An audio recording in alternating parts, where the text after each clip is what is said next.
daño cerebral, ya que aumenta la presión intracraneal, hay un incremento en el flujo y en el volumen sanguíneo en el cerebro, ¿no?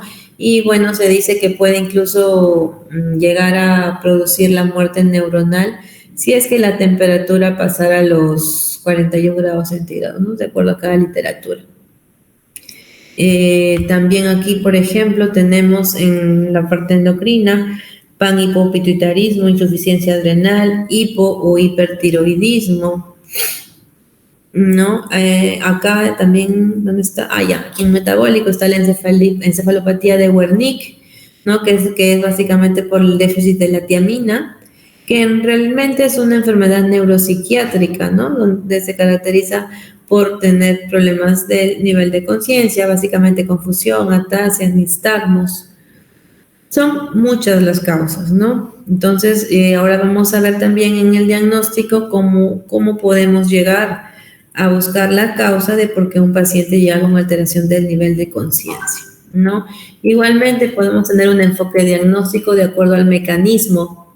Si es que el paciente lo encontramos con una alteración del nivel de conciencia, fue por algún traumatismo o fue atraumático, luego de repente ya hacer los exámenes necesarios, dónde está la lesión cerebral, supratentorial, infratentorial, de la misma manera, si es que es difusa, focal, multifocal, si es que es única o si es expansiva, de acuerdo a la clasificación fisiopatológica, si es por un problema estructural, por alguna alteración psiquiátrica o secundaria a una enfermedad sistémica, como ya lo hemos mencionado, y también de acuerdo a la clínica que presenta el paciente, ¿no?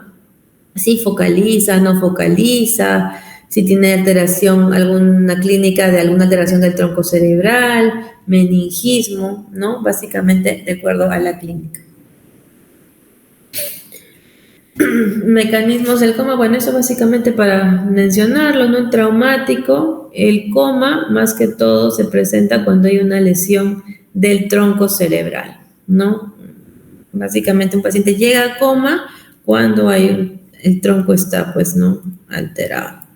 Esto ya lo mencioné, es de acuerdo a lo que llega a producir una insuficiencia respiratoria, por ejemplo, una hipoxia, hipercapnia, los problemas hidroelectrolíticos, qué es lo que me causan y cómo llegarían a producir el coma.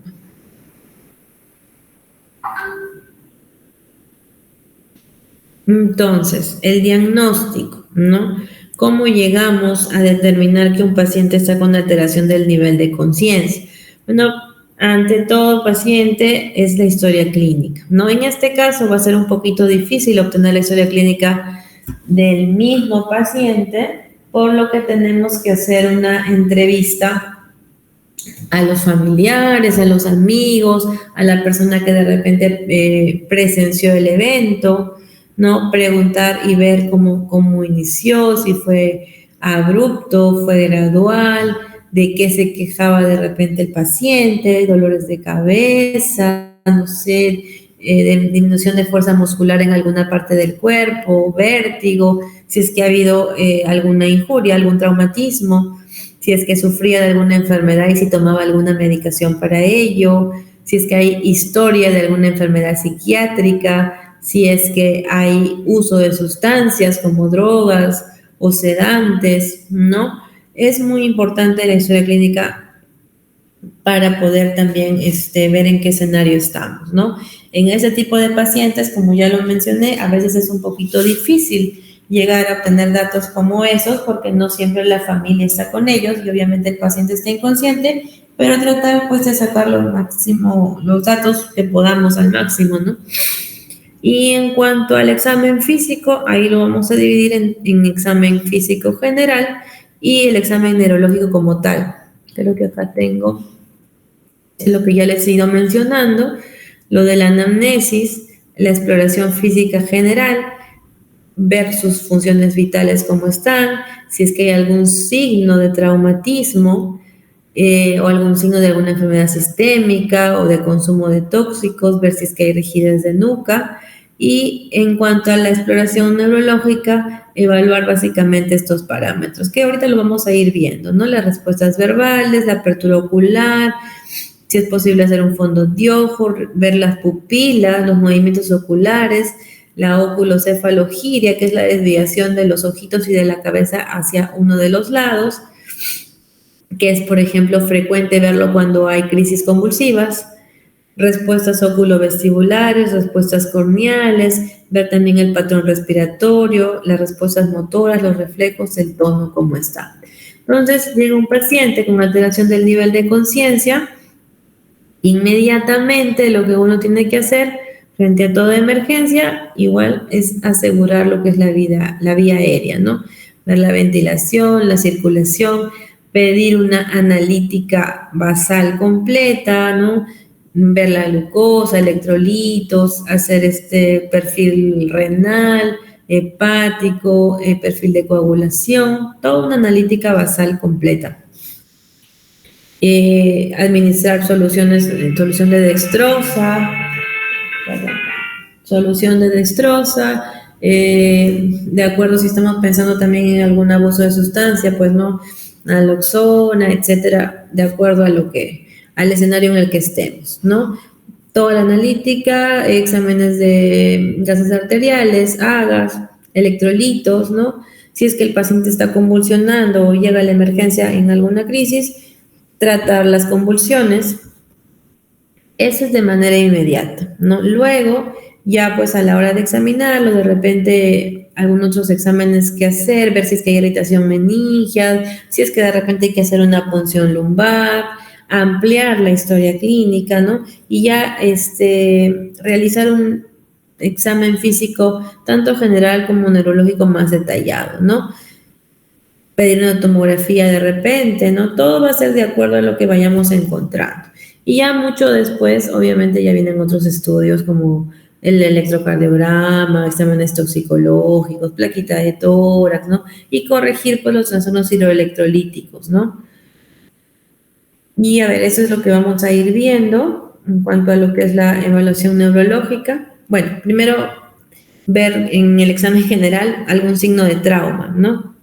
A la inspección, ver si es que hay algún signo de fractura de cráneo, si hay los famosos ojos de mapache, ¿no? El battle sign o el signo de batalla, que es que haya un moretón por detrás de la oreja, ¿no? Que son signos de fractura de base de cráneo, si es que hay hemotímpano, ¿no? Salida de sangre por la oreja o pérdida de líquido cefalorraquídeo por la oreja o por la nariz. A la palpación, si de repente encontramos alguna depresión en el cráneo o hinchazón de los tejidos blandos. Ver, como ya les mencionaba, las funciones vitales, ¿no? Porque, por ejemplo, ciertas condiciones me pueden orientar también hacia algunas de las causas del coma o de la alteración del nivel de conciencia, ¿no? Por ejemplo, si encuentro la presión alta, puedo pensar que puede haber un evento vascular, ¿no? Una hemorragia intracerebral o un ACV isquémico, un stroke. Si de repente el paciente tiene hipotermia, puedo pensar en alguna intoxicación por drogas, una hipoglicemia. Si el paciente tiene una hipertermia, quizás una convulsión, un estatus epiléptico, igualmente alguna intoxicación por drogas anticolinérgicas. Si es que encuentro signos de irritación meningia, ¿no? Como la rigidez de nuca o el signo de Brudzinski, eso pues me podría hacer pensar en algo infeccioso, una meningitis, qué sé yo. Y un fondo de ojo que sí sería también de mucha utilidad buscando papiledema, ¿no? Que es un signo de hipertensión endocraniana. Entonces, en el examen neurológico ya como tal, ¿qué es lo que tenemos que ver primero? Y siempre, como ya les explicaba mi grupo en la práctica, al examinar, lo primero siempre es ver el nivel de conciencia, ¿no? Entonces, ¿cómo vemos el nivel de conciencia? Obviamente, en un paciente despierto, le vamos a preguntar su nombre, dónde está, qué día es hoy, pero en ese tipo de pacientes no podemos hacer eso. Entonces, normalmente es un paciente que no va a estar despierto y lo que tenemos que hacer es algunas maniobras para ver pues si es que hay alguna respuesta, ¿no? Entonces, más básicamente ver si hay reacción a estímulos verbales dolorosos, ¿no? Con el fin de establecer el grado de alteración del estado de conciencia y también orientar el seguimiento del paciente. Ahí, por ejemplo, en el caso de que un paciente no responda a estímulos verbales, ya hay que hacer uso de los estímulos dolorosos, ¿no? Que ahí tenemos algunas maniobras como presionar, por ejemplo, en la región supraorbitaria o las uñas, o incluso presionar con un objeto sobre las uñas para ocasionar dolor, tanto las uñas de los pies o las uñas de las manos, hacer compresión en el esternón o también en la articulación temporomandibular, para ver si hay alguna respuesta en nuestro paciente, ¿no? Y ahí puedo pues ver si es que, ¿cómo lo encuentro? ¿No? Si es que el paciente está aletargado, nubilado, estuporoso, coma, ¿no? Dependiendo. Y para esto, por ejemplo, es muy común la escala de Glasgow, ¿no? Que más adelante creo que la tengo. Más adelante ahí la voy a poner, que me permite evaluar, ¿no? el nivel de conciencia.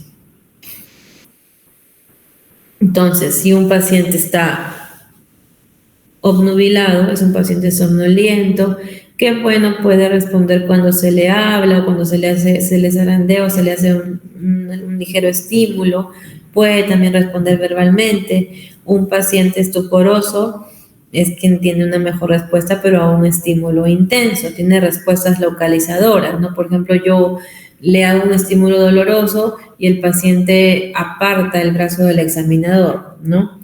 O un paciente en coma, que es un paciente que puede tener al estímulo doloroso hacer alguna mueca o algún reflejito por ahí de retirada, pero no viene a ser como tal una respuesta localizadora, y un paciente en coma profundo pues ya no tiene ninguna respuesta. Seguimos. También tengo que evaluar las respuestas pupilares, ¿no? El reflejo fotomotor es el signo físico aislado más importante para distinguir entre un coma metabólico y estructural. Las pupilas en pacientes estuporosos o comatosos, por ejemplo, suelen ser más pequeñas que en pacientes normales.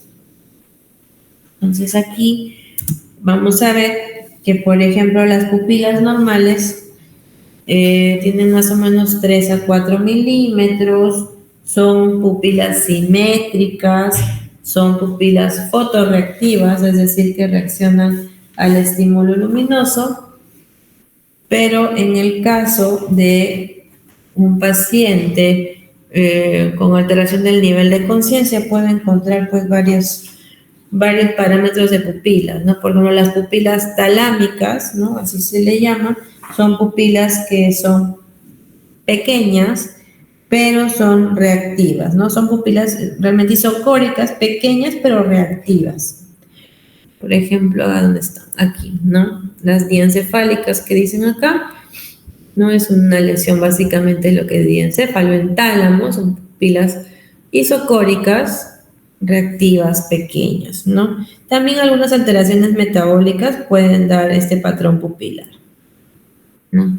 Hay también pupilas fijas dilatadas, que son más de 7 milímetros, reactivas a la luz, pupilas fijas medianas de 5 milímetros aproximadamente, pupilas puntiformes, ¿no? De 1 a 1.5 milímetros, reactivas a la luz, pupilas asimétricas también, ¿no? Que tienen diferencia de 1 milímetro o menos, y es de acuerdo muchas veces también a donde esté localizada la lesión, ¿no? Por ejemplo, lesiones hipotalámicas pueden dar incluso un lugar a una pupila unilateral, contraída, reactiva, lesiones de mesencéfalo, por ejemplo. Puedo tener patrones pupilares diferentes, ¿no? En la región, por ejemplo, tectal dorsal pueden haber pupilas fijas con poca dilatación, ¿no? Lesiones nucleares mesencefálicas puede haber pupilas con una dilatación media, como es la que está aquí en la imagen. Y bueno, acá lesiones pretectales, como les decía. Y aquí, por ejemplo, en protuberancia son pupilas puntiformes, ¿no? puntiformes y generalmente arreactivas, como lo mencioné. Ya. Otra cosa a evaluar son los movimientos oculares, ver los reflejos oculocefálicos, cómo se realiza el reflejo oculocefálico, rotar la cabeza del paciente tanto horizontal como vertical para evocar los movimientos oculares tanto horizontales como verticales respectivamente. Y los ojos deben de moverse en dirección opuesta a la rotación de la cabeza, ¿no? Si yo lo muevo para la derecha, muevo la cabeza para la derecha, los ojos deben de moverse hacia el lado izquierdo. Aquí tengo un videíto para que más o menos, ojalá que cargue, sí, para que más o menos vean cómo se realiza el reflejo oculocefálico. Voy a avanzarlo. Esto ya más o menos ya lo hemos hablado. Primero, valore el nivel de conciencia de su paciente. Luego, colócalo en una posición supina con la cabecera de la cama elevada al menos 30 grados. Esto ayudará a reducir la presión intracraneal mientras valora los movimientos oculares. Mantenga sus párpados abiertos con los dedos pulgar e índice de una mano para poder observarle los ojos. Con energía, pero con suavidad, gire la cabeza del paciente de izquierda a derecha y valore los movimientos oculares. La respuesta normal de los ojos es que se muevan en la dirección opuesta al movimiento de la cabeza. Por ejemplo, como mirar a la izquierda cuando usted le gira la cabeza hacia la derecha. Si realizamos el procedimiento anteriormente mencionado y el reflejo oculocefálico se encuentra ausente, los ojos del paciente se moverán en la misma dirección que su cabeza o se mantienen fijos en la línea media.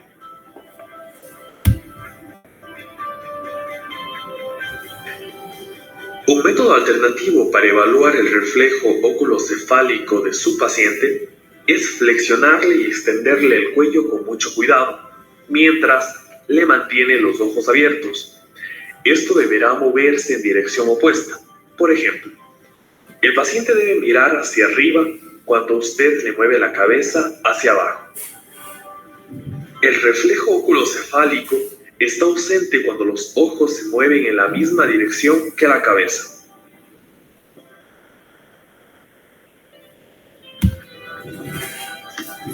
¿Qué no se debe hacer al realizar la exploración del reflejo oculocefálico? No intente explorar el reflejo oculocefálico si su paciente tiene un traumatismo o una fractura cervical. No trate de explorar Ya, eso básicamente para que entiendan, ¿no? A veces con la imagen se entiende más que yo les escriba cómo sacar el reflejo. También hay el reflejo oculovestibular, que es haciendo una irrigación de la membrana timpánica con agua helada. En pacientes que están conscientes, hay un nistagmus con la fase rápida dirigida lejos del lado irrigado, ¿no? En cambio, en pacientes comatosos con función del tronco encefálico intacto, la irrigación unilateral hace que los ojos se desvíen hacia el lado irrigado, ¿no? Y la ausencia de respuesta puede indicar dos cosas: tanto una enfermedad periférica vestibular como una lesión estructural que va a comprometer la fosa posterior. O sea, son, digamos, signos que no es que sean patognomónicos con un paciente, que sí o sí los voy a encontrar o los voy a dejar de encontrar en un paciente comatoso, pero pues haciendo una unidad clínica y examinando así concretamente al paciente me pueden ir orientando. Ya, a ver esto. Eso ya lo vimos. Y hay otros movimientos oculares que también puedo encontrar a la hora de examinar al paciente. Justamente acá les he puesto algunos videos. Este creo que es el bobbing ocular. Me parece, es el bobbing ocular, que es un movimiento conjugado rápido hacia abajo. He has had a pontine hemorrhage causing total paralysis of horizontal gaze to the right and the left. We see here ocular bobbing with a fast phase down and a slower phase up. These eye movements continue in sleep and under closed eyelids. This type of ocular bobbing is reliable for localization to the pons. It can occur with cerebellar lesions that cause secondary compression. Que es, bueno, como vemos, un movimiento conjugado rápido hacia abajo, ¿no? Con un retorno, es decir, los ojitos bajan rápidamente, pero retornan lento hacia la posición primaria de la mirada. También tenemos el dipping ocular,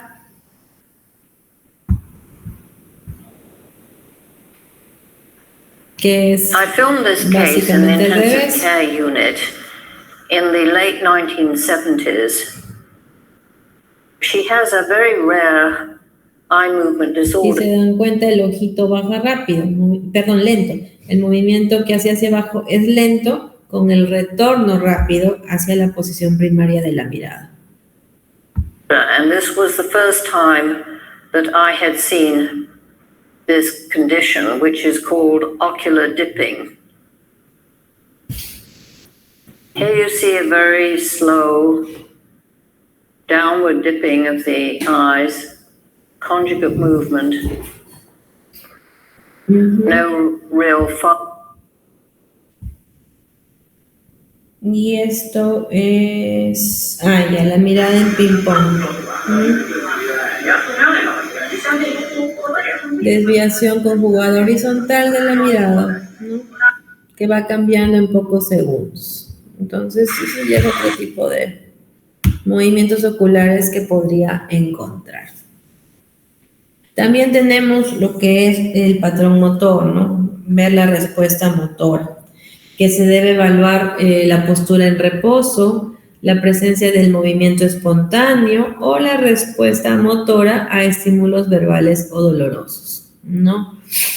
Por ejemplo, tan solo viendo a veces a un paciente se puede saber en qué tipo de lesión podría estar, ¿no? Muchas veces la cabeza desviada y los ojitos hacia un lado y hemiparesia del lado contrario pueden estar asociados a una lesión supratentorial, ¿no? Mientras que la hemiparesia ipsilateral puede implicar una lesión de tronco encefálico. Entonces, como les mencionaba, igual hoy día en la práctica, muchas veces tan solo viendo al paciente o examinándolo, ya puedo darme una idea de dónde debería estar la lesión cerebral, ¿no?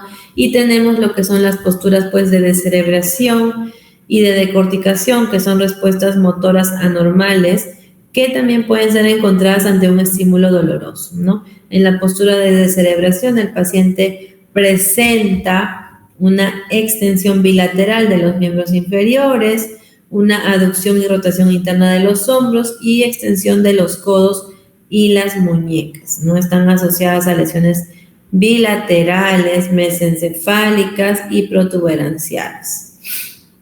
Y en el caso de la postura de decorticación se refiere a la aducción de los hombros con flexión de codos, muñecas, dedos, con extensión de los miembros inferiores, generalmente sufrir una lesión por encima del tronco encefálico.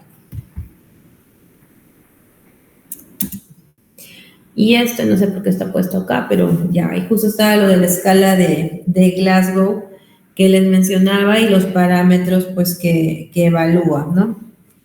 La apertura ocular, la respuesta verbal, si es que el paciente está orientado, está confuso, no tiene un lenguaje inapropiado, incomprensible, la respuesta motora, si obedece, se le da alguna orden, se le dice que localice el dolor, si es que retira la extremidad, si tiene una flexión anormal, una extensión anormal, o si es que no hay respuesta, ¿no? Todo eso tiene un puntaje.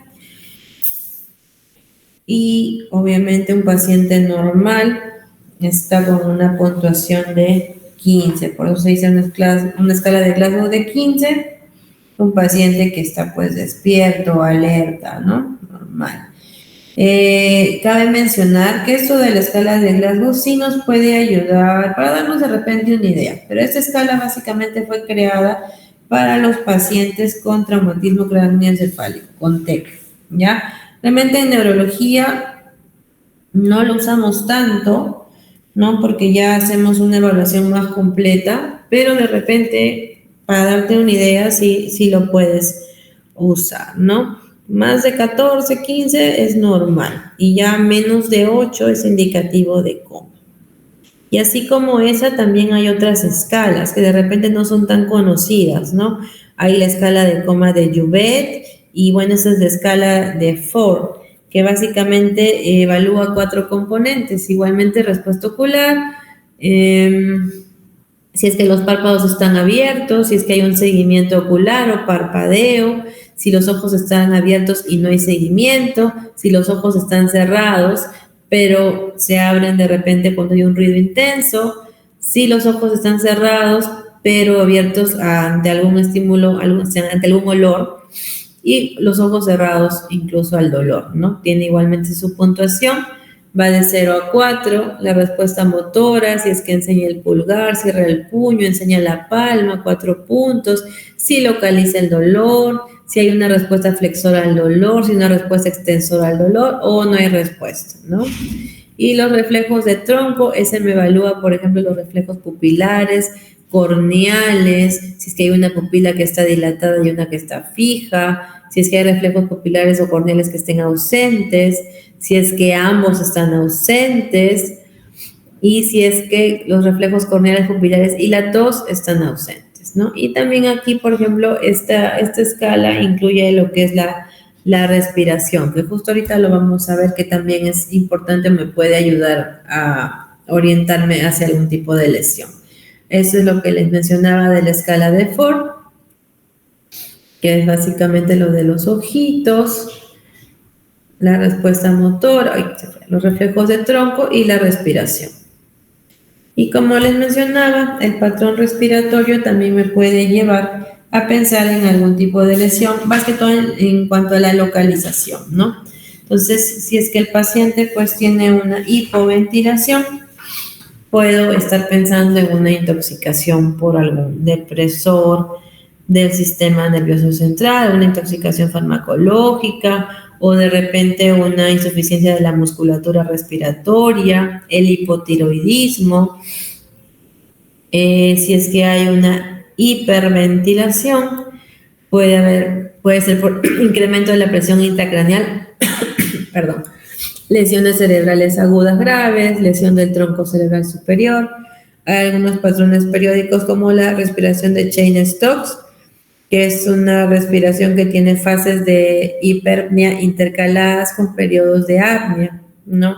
Y se puede ver en lesiones también hemisféricas bilaterales, incluso insuficiencias cardíacas graves, en la etapa inicial de una hernia transtentorial también, y bueno, también en alteraciones metabólicas, y hay otros patrones respiratorios o respiración cíclica, una respiración apnéustica, que me pueden indicar una lesión de protuberancia, ¿no? Ese tipo de respiración apnéustica es una respiración profunda con una pausa final, o sea, una pausa cuando ya termina la inspiración.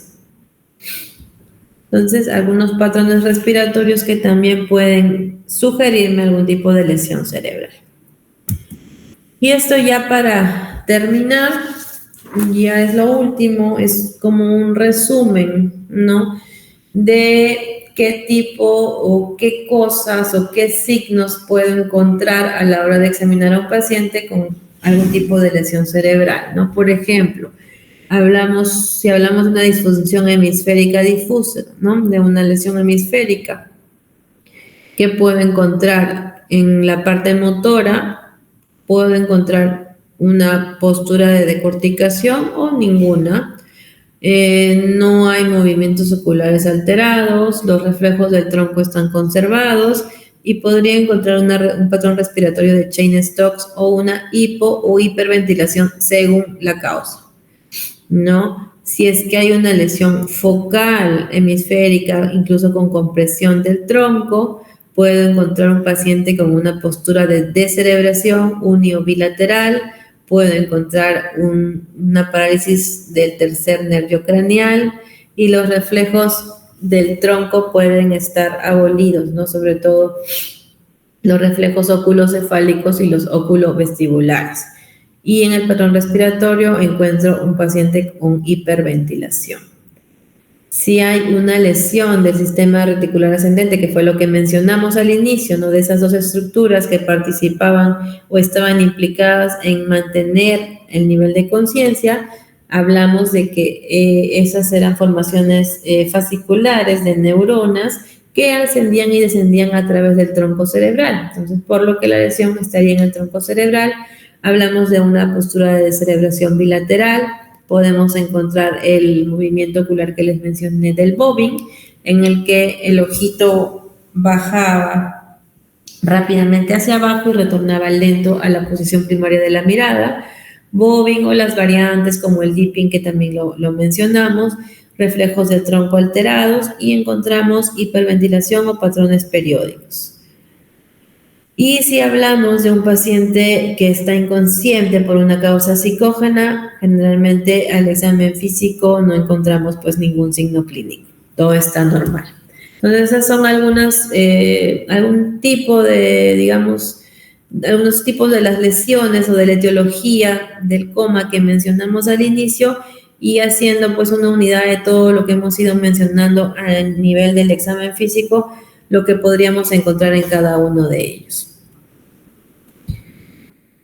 Igualmente aquí, eso es de acuerdo a dónde estaría la lesión, qué es lo que podría encontrar.